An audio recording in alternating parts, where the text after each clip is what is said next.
Yo, what's good?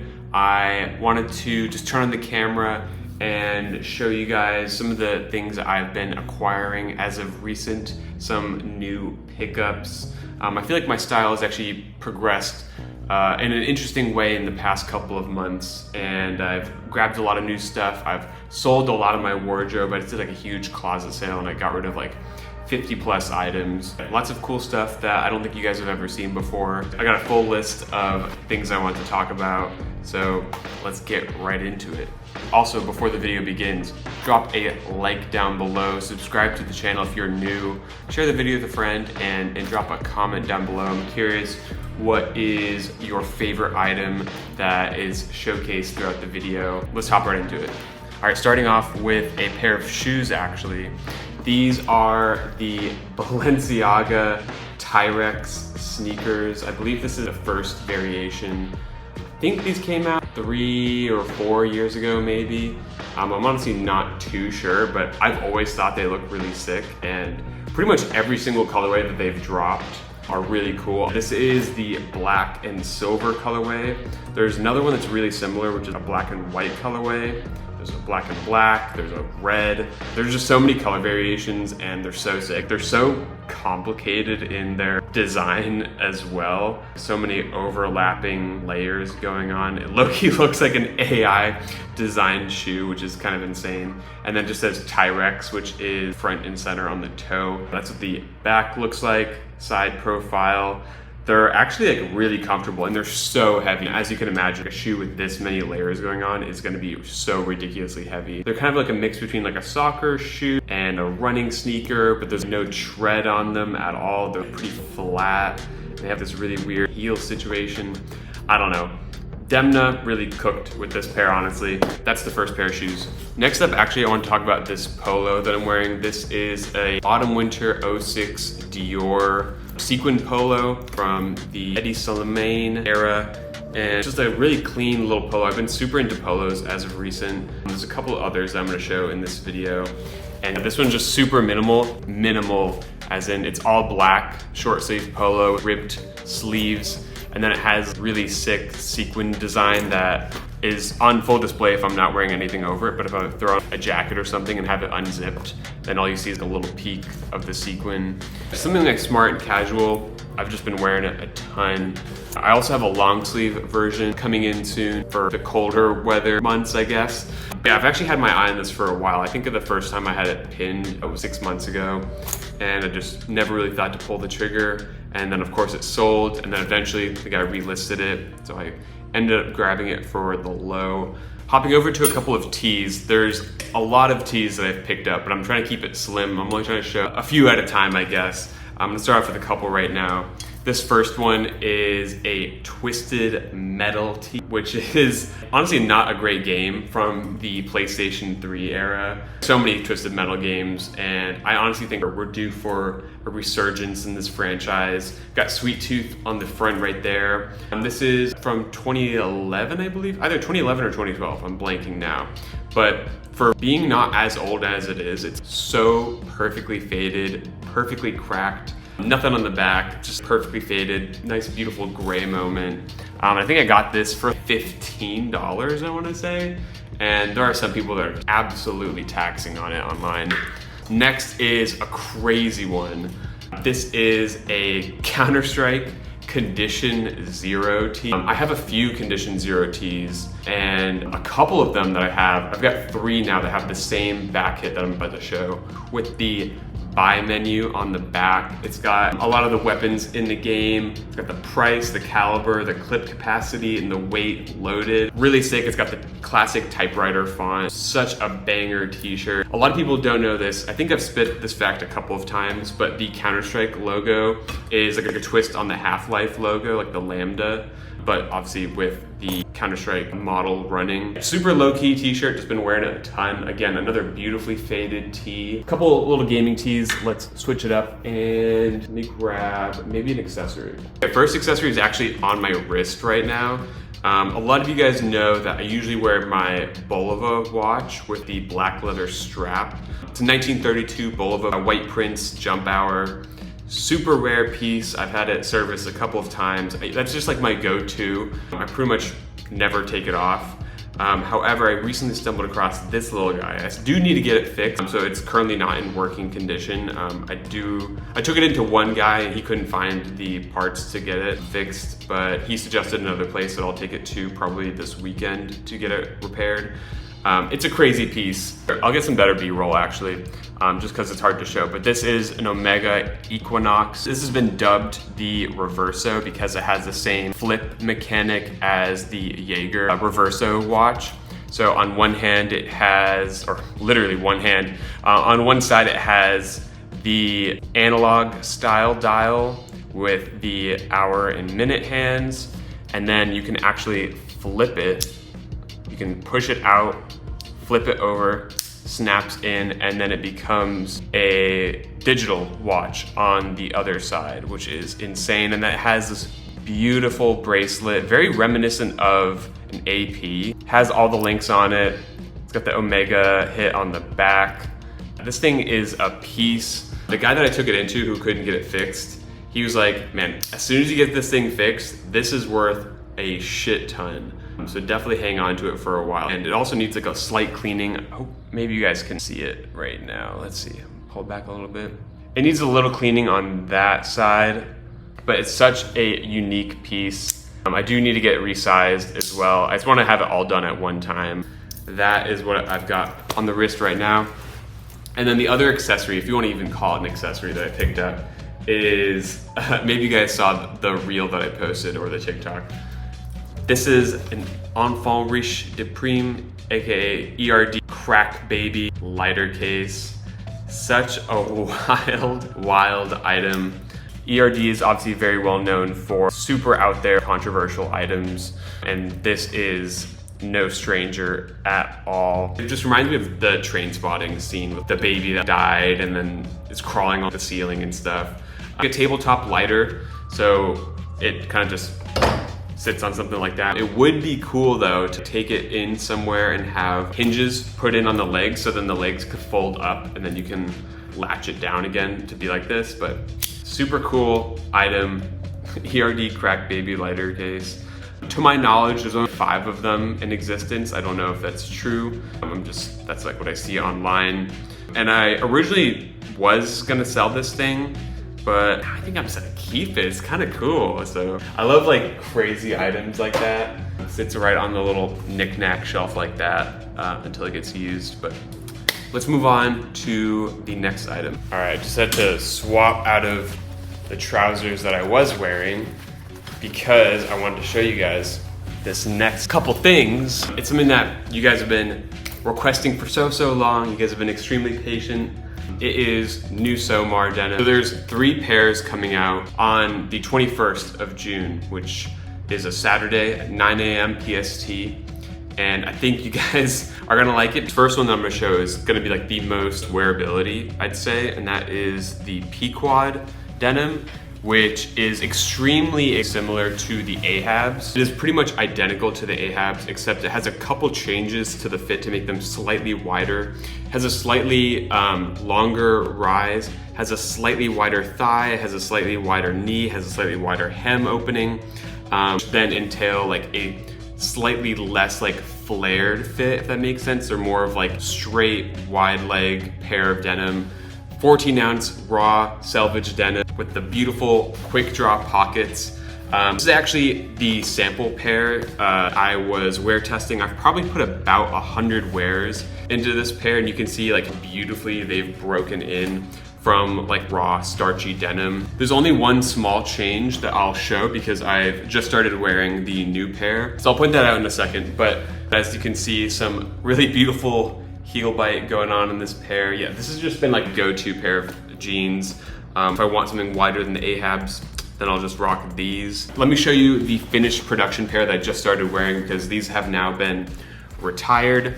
So this is the like brand new pair. I've only put about 5 or 6 wears into these now. They're the exact same. However, the only difference is with the back pockets. I was wear testing them for so long, I noticed that because of how wide they are, the back pockets actually needed to be lowered because of how like the rise was positioned. Because when you would like crouch or like bend over or anything with something in the back pockets, the pocket would like sit on your butt cheek on like a weird angle pretty much and cause anything that's in the back pocket to kind of stuck, if that makes sense.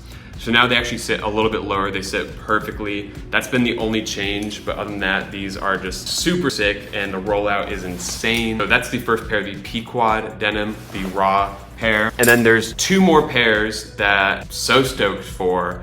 If you're looking for something a little bit more spicy, or if you want to include something a little bit more spicy in the rotation, then I've got you. These are the same fit as the Pequod Denim, but these are called the lag denim because of what you can probably instantly tell is the quad pocket. So they are gonna come in a all raw pair. Again, same 14-ounce raw selvage denim. And then also a split raw and washed version with this like beautiful stone wash. This is technically the sample pair still, the the production pairs. Landing for us in like a few days. But yeah, there's like little rocks in the pockets, which I love. It like that it actually was stone washed. Yeah, fade is so sick. And as you can tell, the main detail is the quad pocket design. So it's lagged denim because it's almost as if they like lagged out while like loading in. So it's got the raw denim up here and it's got the washed down below. And these are also functional pockets as well, and they're quite deep, like they're just normal, regular pockets.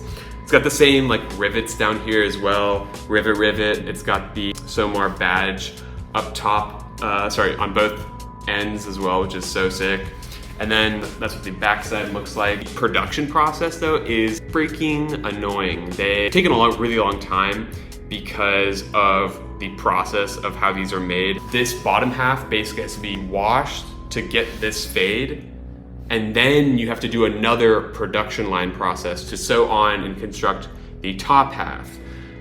It's just like an absolute production nightmare. Truth be told, this version will ship like a week after the release, basically because they're taking a lot longer, so the shipment is just coming in slightly later, but it's not like a pre-order situation. Everything's pre-made. If your order has the washed pair in it, it'll just come slightly later. But if you order like, then just expect like 1 week extra wait time pretty much. So to finally get those out, the SOMAR lag denim, and then also the pair that I was just wearing in raw pair. I've been wearing this pair for the past, I think like 2 or 3 weeks at this point. Again, with the quad pockets, beautiful pair of jeans, nice wide. Yeah, the denim is just breaking in wonderfully. There's a little bit of heel bite going on. I'm honestly surprised it's not more, but there is a little hole that you can see right there.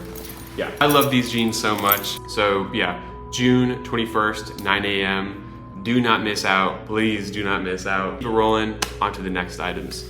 All right, there's 2 more pairs of shoes I want to show, and they're both Vans slip-ons. I don't know why, I've just been really liking Vans recently. I showed off that pair of Vans in my last video that I've just been wearing so much. So definitely go check that out, because gotta be one of the most slept on pair of Vans out there. But I also grabbed these right here. These are the Vans slip-ons in collaboration with Bianca Chandon, which is a skate streetwear brand. I believe these released 2 or 3 years ago. There's a few different like models that they did, but obviously I'm a slip-on guy, and the stars pattern is so sick. I've just been wearing these so much. They're really simple, very little branding. There's just the Bianca hit on the sole right there, and almost like a pen ink vibe, and then it has the Bianca on the insole. Other than that though, really simple, clean pair of shoes. And then for the SOMAR team, we got a little present. These are the SOMAR Vans slip-ons with the Digi-Camo print on the toe box, and then the SOMAR badge on the tongue right there. A really random little treat for Alex, Kelvin, and myself. And these were great for the lookbook shoot that we did as well. And yeah, we've just been beating these to the ground. So fun to have a SOMAR branded sneaker like this. I feel like the logo goes crazy. If you guys want to see something like this in the future, like SOMAR sneakers or something, let me know, because we could definitely cook on that. But let's move on to maybe some more tees. I only want to show off 2 more gaming tees, because otherwise this video would go on for an hour. So I've carefully selected the next 2. This first one is crazy. Probably in my top 10 games of all time. Halo 3 Shoddy Snipes tee. It's got Master Chief front and center with the shotgun and the sniper on the back. It's got a little textured hit drifting behind him a little bit, and then it's got the 3 logo on the back. Beautifully faded, one of my favorite tees of all time. I've never seen another one of these before. Halo 3 g00d game. Honestly, I don't know if I like 3 or Reach more. I've probably played them for an equal amount of time. One day, I'll spit some crazy lore about Halo 3. Maybe I'll just a lore dump video, like some of my gaming stories and whatnot, because I do have a crazy story about Halo 3 that I can spit sometime. Maybe if we hit 2,000 likes or something, I don't know, something crazy, maybe I'll do a secret lore video. And then the other tee that I got that I've just been wearing so much is this guy right here.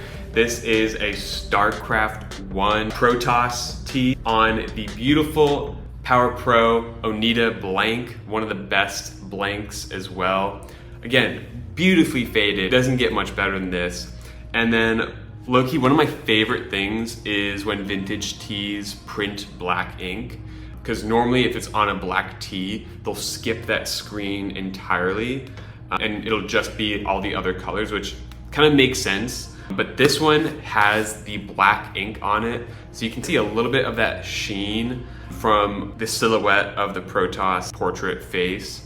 Honestly, don't have a ton of, oh wait, also the big Blizzard back hit, surprisingly a large back print, really cool. I honestly don't have a ton of StarCraft 1 time. I did have a StarCraft 2 stint when the game was pretty popular, and that led into a really deep Dota 2 phase. We definitely need a StarCraft comeback though. I'd love to see a StarCraft universe reinterpreted into even another style of game, whether it's something closer to what we got last year with Warhammer, Space Marines, or even something like a MOBA would be kind of cool instead of RTS. But I actually do have another race coming in from StarCraft 1, and it's even more cooked. I'm gonna have to take it into a tailor to get it fixed up a little bit, but such a sick tee. Let's move on to, I have a few more tops and some accessories, so let's do the tops first. All right, start off with the crazy one first. This is, wow, some color on my channel for the first time ever, maybe. Tom Ford era Gucci button up in this really beautiful iridescent. I don't know if the camera's honestly picking it up that well. Here and there, an iridescent knit material, which is so stunning in person and in photos. I stumbled across this guy for such a good deal. Fits incredible, of course. Tom Ford era Gucci just fits the absolute best.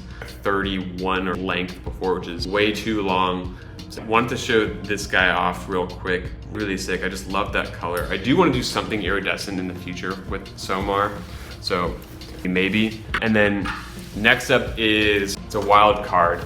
This is Polo Ralph Lauren Big Pony Polo with the cross stripe. It's got the one patch on the sleeve. It's got the crest right here. I did get this one hemmed as well. This is another one that was basically like a dress and it had a scallop in the back. And I took it to my guy, had it straightened out a little bit, shortened up as well. It's large, fits amazing. I've been wearing this thing a ton actually. Honestly, ever since I saw that video of that dude's polo collection, enamored. I'm like, oh my God, I needed to get a polo. Wild card pickup for sure. And then last but certainly not least for the button-ups is this little guy right here. This is another Tom Ford era Gucci button-up, except this one is a military shirt. So it's got epaulettes up top, or spaces for epaulettes. I'm assuming that they were removed because all that's left are the tabs up top for epaulettes. And then it's got the cargo pockets on the front. It's in this really beautiful dusty sand, tan, stone gray colorway. It's extremely cropped as well. I haven't taken this to a tailor or anything. This is just how it came. It's a size 40 as well, so it definitely fits shorter than normal button-up should. You guys know I love Tom Ford Gucci button-ups. Recently slimmed down the collection to a few faves. This actually came in yesterday, so I haven't worn it out yet actually. It is a pair of sunglasses from Tom Ford, and he is known for wearing a particular shape of his sunglasses. And I've wanted a pair for so long, and I could never justify it, and I found a listing on eBay. I swear, these ultra rich people that are just buying Tom Ford for retail, $1,100 sunglasses, and then just throwing them on eBay for just a couple $100. Easy deals. Brand new as well. Everything was packaged up perfectly. These are the Camillo sunglasses in black. So here we go. It's a shape I am not used to at all. It's definitely an experimental piece for me, but I feel like they're sick. Damn, I really like them. I was concerned that they'd be too character-y, but that's kind of the idea, I guess. They're in between an aviator style and a big, just like a big pair of sunglasses. Tom Ford pulls them off and wear extremely well, and I really like these. I think these are tough. That's all the pickups I got. Thank you guys so much for watching. I really hope you enjoyed the video. Drop a like down below. Let me know what your favorite pickup was in the whole video. Again, don't forget, the Pequod and lag denim drop on June 21st, 9 a.m. PST. Do not be late. You guys have been asking for a lot of denim. The denim is coming. Hope you guys have a great rest of your day, and I'll catch you in the next video. Peace.